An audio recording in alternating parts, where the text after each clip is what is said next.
Happy Friday, ladies and gents. We're ready to rock and roll this joint. Accelerating your business. How's that going to happen? Let's find out. Good. Shut up and sit down. The Business Bros Podcast was created for you. Learn from the business professionals who come to share their stories. Find out what's working in business, on social media, what's hot and what's not, straight from the mouths of successful entrepreneurs out there doing the real work. And now, welcome to another episode of Business. We got the fire going on. Yeah. In San Diego. Ham, take it away. A heat wave in San Diego. We're bringing the fire right here. All right, all you business pros. Before we jump into the show, just a quick reminder to please subscribe on whichever platform it is that you're listening to us on today. Give us a like, give us a follow, subscribe, and drop a review, and help other like-minded business owners find value from our awesome guests while we rise up in the podcast rankings. And if you want to be a guest on the show, I missed that last part, we will really appreciate it. And if you want to be a guest on the show, we'd love to have you on and learn from you as well. Go to www.businessbros.biz/podcast guest. Schedule your time slot. Don't forget to follow us on all our social media at Business Bros Pod. Ladies and gentlemen, we are so excited and so honored to bring another incredible guest on the Business Bros Pod. Our guest today is the preeminent advisor to CEOs who want to safeguard their businesses and their lives from unpredictability, establishing strategic partnerships that empower them to never again worry about growth. Having worked with over 1,500 CEOs across 33 countries, our guest is an expert in helping businesses expand internationally.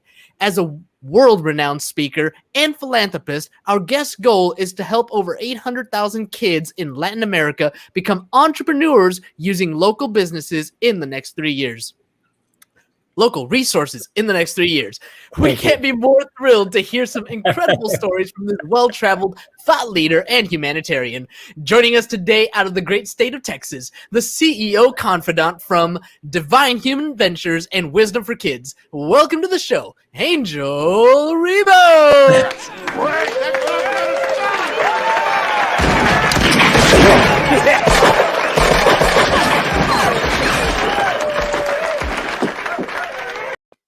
All right, Well Angel. done. Thank you so much. This has been probably one of the most amazing introductions ever in my life. Thank you so much for being who you are, guys. Thank you. Oh, well, what can I say? James prides himself on the intros. They're probably Fun. Yeah, they're fun. They're you know what? Everybody has a strength and everybody has a weakness. I would suck at writing your intro, but James over here, he's got fire when it comes to writing those intros. I tell you, I mean, I've been introduced a few times, and he's used actually completely different words. He's a master. He's a super eloquent guy. I can tell you that.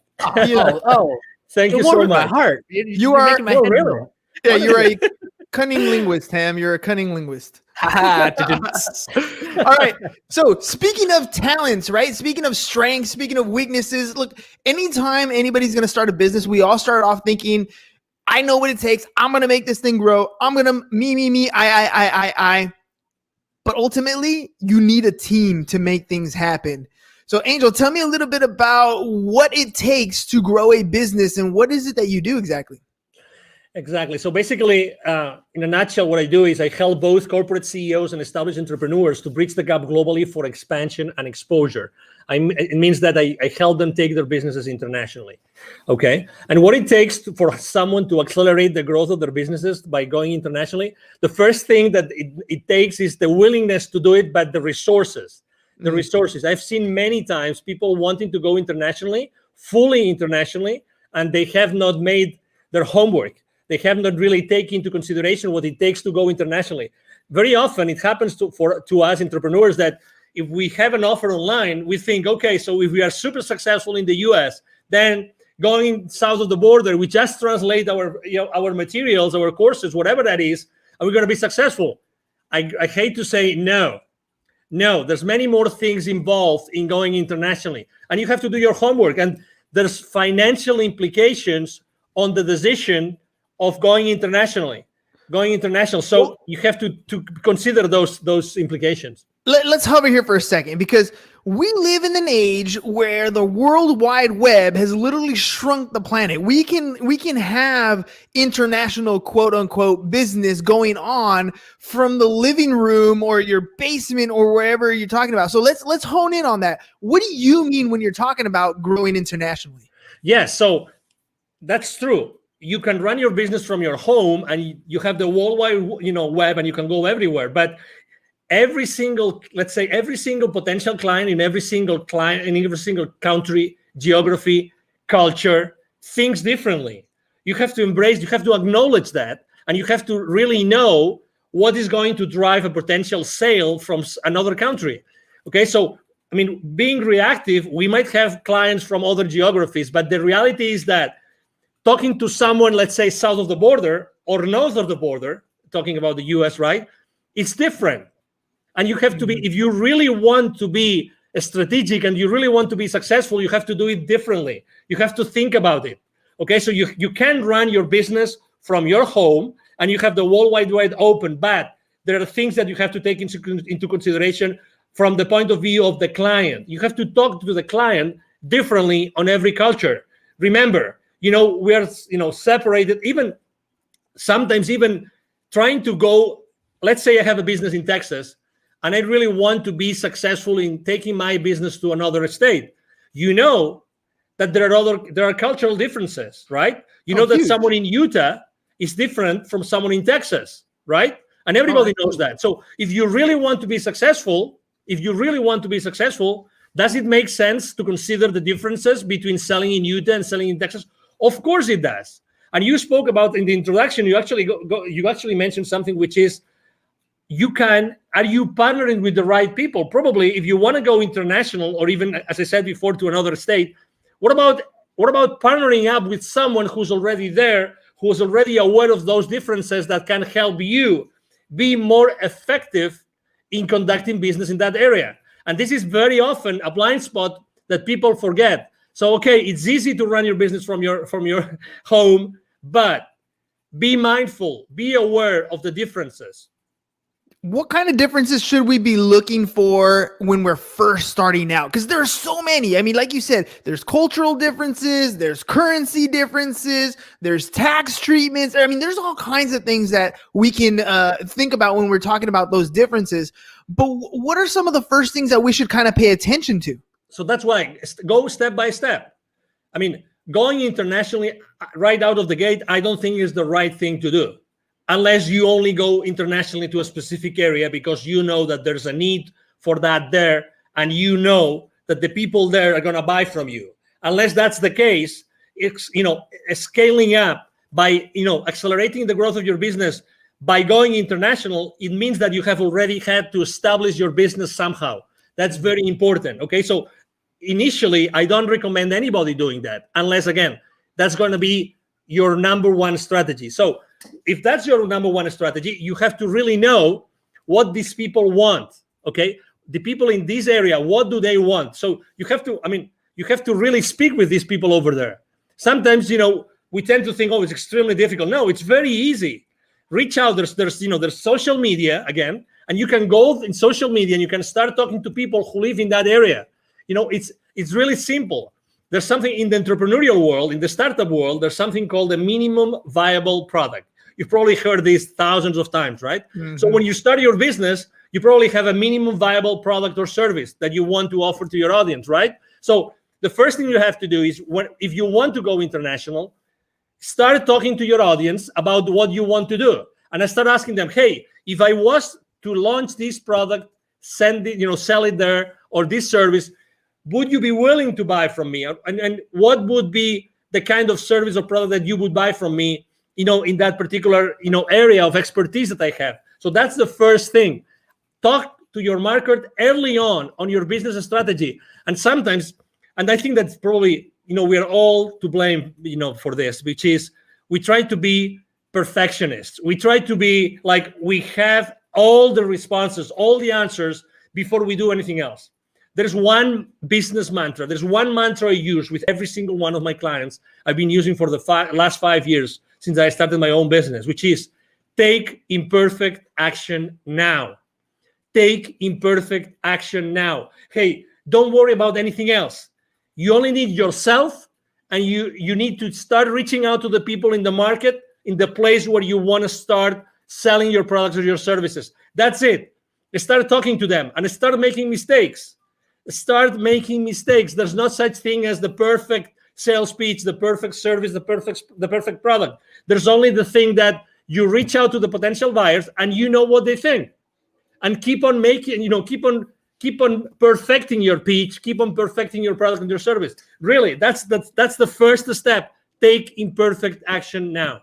I love that. I love that because it's absolutely true. I talk about that all the time about taking action, and you have a choice. You can do it or you cannot do it. And I think the people who sit back and try to wait till it's 100% perfect are the ones who struggle. I forgot what book I read it in, but they were talking about, I think it was Mentor to Millions. And what they were saying was most successful people wait until they have about a 70% of a plan, right? After that, they put it into action because there's nothing else you can predict. At that point, you have something that's viable that'll take you in the direction that you want to go. Will it get you to the destination? Probably not. But you're moving forward and you're not stagnant and stuck in one particular situation or at worst, not taking any action, right?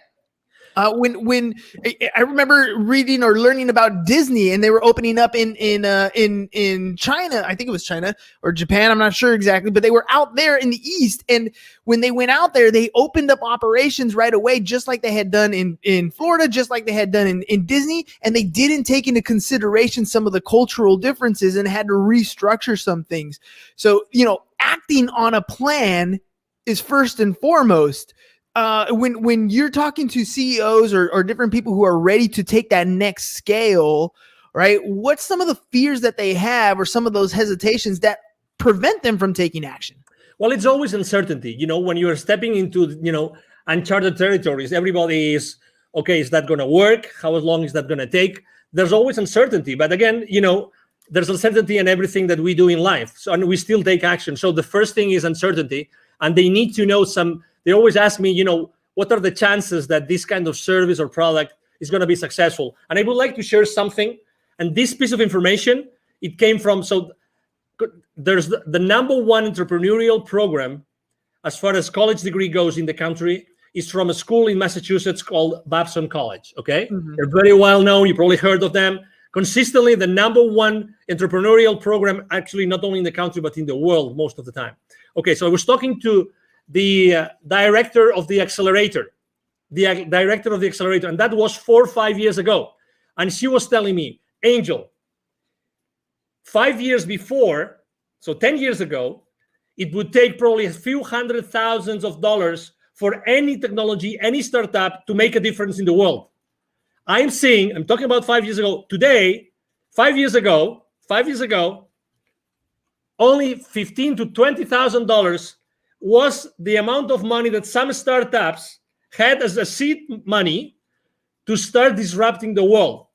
The point I'm trying to make is more and more often we see that the amount of money needed to make a difference in the world is lower and lower, is smaller and smaller. So what's the difference? The difference is that today there's so much technology out there that we can scale up any service or any product in the market like fast, like really, really, really fast. So again, going back to the same thing, take imperfect action now. You really don't need so much time or so much money. What you need to do is to make sure that you start proof testing your value proposition, your product or your service in the market as soon as possible. So you can start burning, those early stages, and you can start, perfecting your product and your service. And you realize that, and you eventually see, you see the future with a level of uncertainty which is much higher. Again, to your question, it's uncertainty, but how do we lower the level of uncertainty? It's just by taking action, by start connecting with the market and start exposing our value proposition in the market. You have a ton of energy, and I love that because Thank you. when people come on the show, it's not always as exciting when the other person doesn't have energy, but that Thank you. fuel comes from somewhere, right? Yeah. Why did you get into this particular space? I mean, it sounds like Thank you're you. ready to take on business and scale things at your own rate, and yet you took Thank a you. different approach. Why that approach? Why what you're doing? Why is it what you're doing gives you so much energy? Well, probably because, well, number one, I would say first of all, because of my father, probably because my father is a super positive guy. Extreme. I mean, back in Spain, he's right now 80 years old. He's going to be 81 this year, alive and kicking. He's still working on business. He's always been like that model for me, like always super positive. He's made a lot of he's set up and grown a lot of businesses, both nationally and internationally. He's made a lot of mistakes, but you know what? He was always in that mood, always. And every time he was being asked, he was always, his first statement, he was always, I am so blessed that I have been able to help these hundreds of families, these hundreds of people with the families behind them. And that's the legacy. That's his legacy.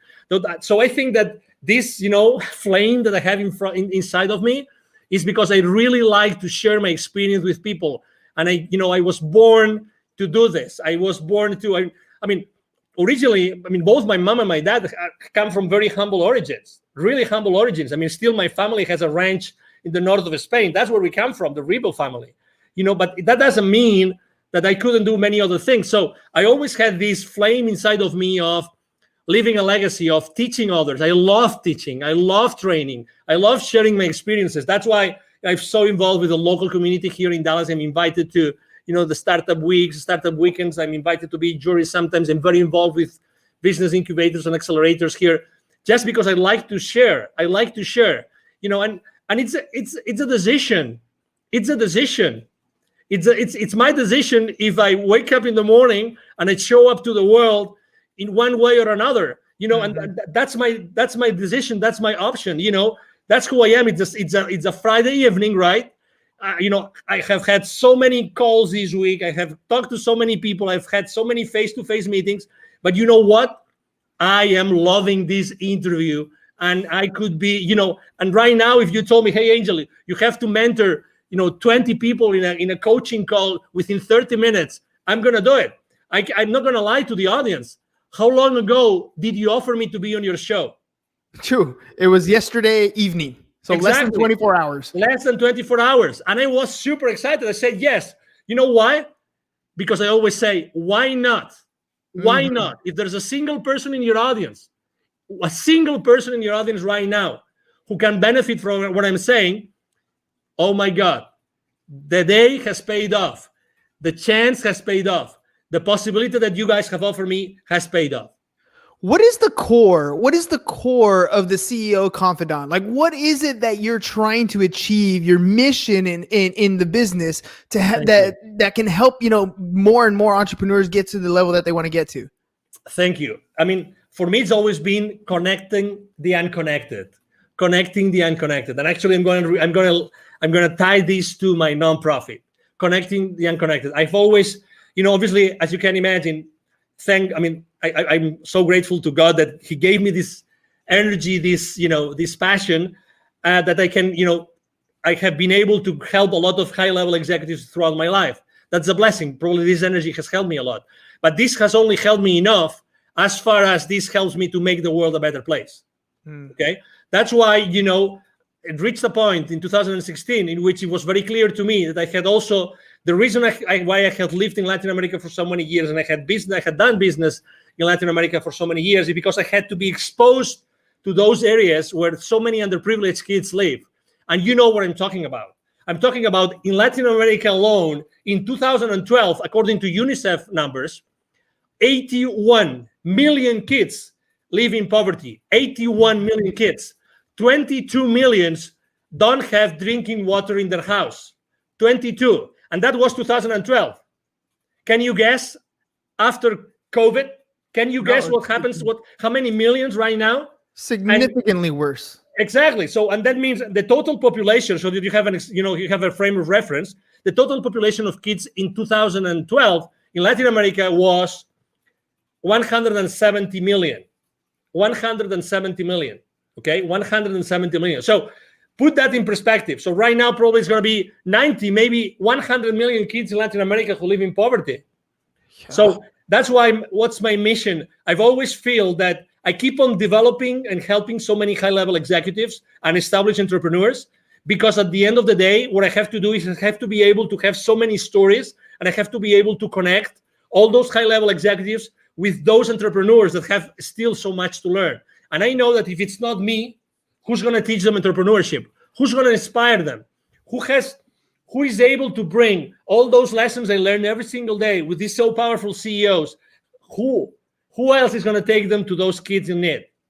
So that was my answer. Yeah, no, that's a beautiful answer, because you're absolutely right. I mean, we look at what we see in poverty just right in front of us, right? When we drive down the freeway, when we're in our local communities. But the difference is, the poverty in the United States is much different than the poverty in almost any other country. It's just a different level. I remember being young, as a young kid, at my parents, and we would always go to church, and they would send us, to missionary things down the other side of the border, and you just have this awe that everything from the pair of shoes to the sweater that you have on to the meal that you had has such a different value to the people down there than just you. The things you take for granted, you don't even realize until you're, things like where you're crossing the border. When I remember coming back on the border and little kids, small 4 or 5-year-old children coming up barefoot, dirty, ragged clothes, just trying to sell something to make a living. And we don't quite understand the level of poverty because we're blessed to be in this country. But you're absolutely right. I want to ask you about the relationships that you're building with people as you're helping a lot of these entrepreneurs grow their business, as you're helping them scale and become multi-million-dollar companies. What value do you place, and how do you utilize the relationships that you're making? Well, I mean, I think believe it or not, I was extremely shy kid, very shy, very shy. Most of I would say every single one of my classmates up to high school, they would not believe it's me talking right now. Honestly. I mean, Angel? I had to, really, I really had to go to college, and I had to start being involved in organizations, international organizations, and traveling. And so, I know that not everybody is so open and prone to have relationships with people. But again, you don't have to be, someone like me, so, extroverted like me. It's just I think that the most important thing is that you are yourself and you keep the relationship honest and humble. Mm-hmm. Honest and humble, and from that point, I like to use, gratitude, humility, and acceptance as 3 of my top values that I like to share this with my team all the time when we have our weekly meetings and when we have our one-on-ones. Gratitude, humility, and acceptance are 3 very big values for me. So I think that those values help you a lot to develop those relationships. And out from those relationships, it's like, as you know, I'm very active on LinkedIn, and I have very, very large following and very active there. I post every single day, large high engagement from my audience. And it's the same thing when I start relationships with people in there that they don't know me of anything. I start from a very humble way. I'm not the guy that's going to send you 5 consecutive messages as soon as I say accept. I'm not that kind of guy. My connecting message has 1 sentence, only 1, and I don't send a second message. You just wait. Yeah, I just wait, and whenever it's good, and I think I have some value to offer to that person, as if it was you, then I say, hey, as I know that you do this, I think that you might be interested in having this information I just got from someone else. Again, partnering up with, giving the value that someone might need, and if they say I don't need it, that's okay, and that's fine. That's why a value download on people. I don't really believe in downloading things on people that they don't really need. So that's why I always keep my connections online as much human as possible. And when I left corporate America, I had like 800 connections. Right now, I have almost 27,000. Well, let me ask you about that, because you said, when you were younger, you were an introvert, and now you're very extroverted. What was it that pushed you to that next level? There's so many people out there that are introverted, and they know they have to have better relationships. They know they need to pick up the phone and talk to people. They know they need to be more extroverted, but they can't get across that point of actually making those connections. What pushed you to that next level? That's a great question, because probably I wasn't allowing myself to be myself. I was not standing on my own power. I thought that I had to fit in, and I wasn't socially enough. I wasn't enough. No, really. Because I thought that what I was standing up for wasn't enough to be just myself. So I had to be hiding, behind anything else or anybody else, until I realized that, oh my God, what I'm saying makes sense. So it was a gradual process. It wasn't just like, oh, tomorrow I'm going to be extroverted. And so I was fascinated by something, which was, in my case, in college, because I told you I started to bloom in college, which was becoming or being the leader of an organization, but being like the leader, but the leader behind the scenes, right? Not the leader like showing up all the time. Wizard of Oz. So sometimes, so at some point, I had no option but to be in front of a lot of people. And then suddenly, everything was going well, and I was, leading that organization in my college and everything. But there were issues. So I have to tell you that realizing that not everybody is going to like me actually helped me to be stronger. I realized that I didn't have to fit in. I realized that I have to be myself and always be myself. So I had a completely 100% certain place where I could go back and pull up the rest of my life. You know what I mean? Yeah, because if you're pretending to be someone else, you don't have that place of safety. But when you're always yourself, when you're always standing on yourself, on your grounds, then you have that place of power. And I have to also tell you, I remember the most dramatic situation in my life was actually that I got married. My first marriage was in 1996, still in Spain. And I unfortunately didn't work out, and I only was married like for 5 months. Oh. And I'm not gonna disclose the circumstances, but let's say it was like being backstabbed, like big time. And I got married with my college sweetheart. Oh, come on. Now you're leaving all the meat on the bone here. Now we gotta know what's going on. No, but let me tell you, I remember as if it was now. I had to drive back. When I found out what my wife was doing, and I confronted her that night, and I will never forget that night, when I confronted her that night, and she told me yes, I remember taking my car the following morning and going and driving to where my parents lived. I remember that both my mom and dad were waiting me, they were living at the 6th floor, they were waiting for me, and I started crying like a baby on my mom's arms, at my mom's arms, saying, can't believe it. I don't know. How can my life collapse? What did I do wrong? I had the car, we had an apartment together. We had all those projects together, the perfect job. We had this beautiful house in the mountains to go to ski. Everything was perfect. But suddenly, boom, so you thought. Boom, and not even 1 year, like 5 months, 6 months. I felt betrayed. You name it. I tried to save my marriage, and I immediately said, okay, let's go to a counselor.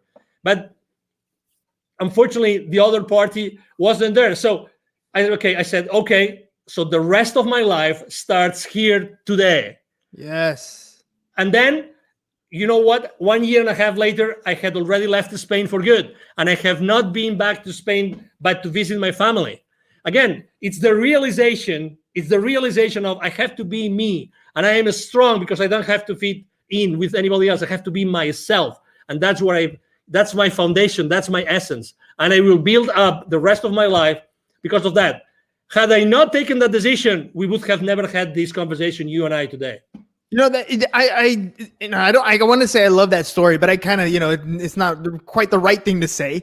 But the fact that you accepted it at the end, right? The heartbreak, the pain, the agony, what you're going through, those are feelings that you're going to have.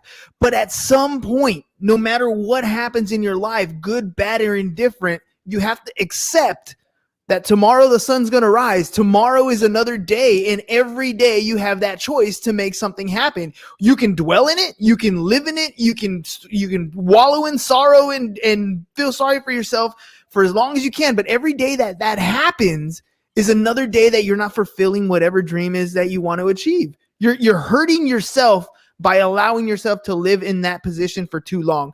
Feel it, hurt it, learn from that mistake. But you need to make a choice and accept that it happened. Totally. Otherwise, you're never going to move forward. I agree. And I have to say, this counselor that, we went together, with my ex-wife at that time, it was the same counselor that said, hey, okay, so she's not coming back. Can you please help me? Can you please help me go through this path? Can you please help me? And I have to tell you, the certainty that this counselor told me, so these are the stages you're going to go through. A, B, C, D, and E. He told me, he explained those to me, and I understood them, and I said, okay, where am I now? And he told me, no, it's a good question. It's a good question. Yeah, of course. So you are here. Okay. Typically, what do you see in your practice? How long is it going to take for me to get to the final, destination of this, of this, whatever it is, right? Of this journey. He said, well, it's up to you. I've seen people here and I've seen people there, and I've seen people that will never recover from a divorce or from a separation.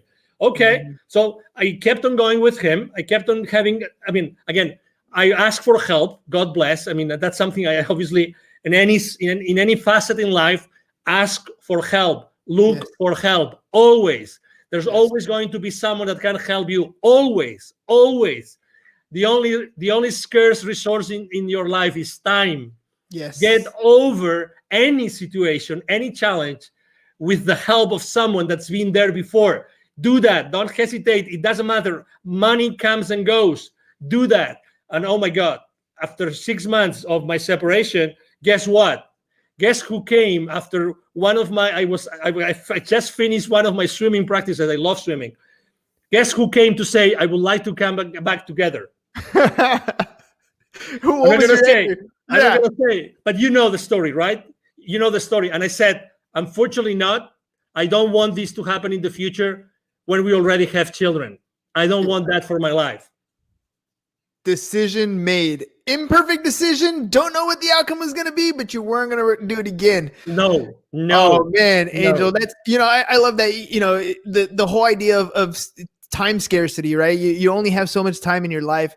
And yes, ladies and gents, you're going to feel uncomfortable when you're going to make a decision. You're not going to know the outcome. It's going to be scary. It's going to feel weird, but do it anyways. Do it anyways, because there's only two types of regret that you're going to have when you're older. And one of the biggest ones, the worst ones, is when you're 98 years old and you are incapable and you're out of time to have that regret to worry about. So take the action. You might make a mistake and it's okay. There's always a way to correct, but take that action. Angel, before we head out, let our audience know if they want to work with you, how can they get a hold of you? Absolutely. The first thing is, it's very easy. Send me an email. I have a team behind me. We all work together. We will always respond to you. My email is very easy. My email address is angel@angelribo.com. I'm going to spell it for you. ANGEL@ANGELRIB as in boy O.com. That's the easiest way. If you want to know, what I do, what I stand for, you can go to LinkedIn, Angel Ribo, the CEO Confidant. And you will see me there every single day posting. I post a lot of personal stuff because I think it's important for everybody to know, what I think is important for me. And obviously, I would like to help you. And needless to say, thank you very much, guys, for being so kind with me and allowing me to be today on your show.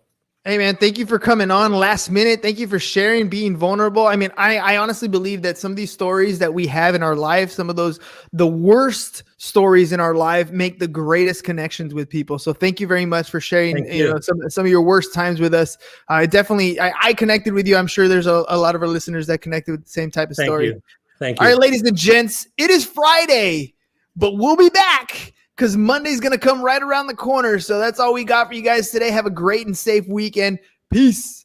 And we're out. Thank you for listening to the Business Bros Podcast.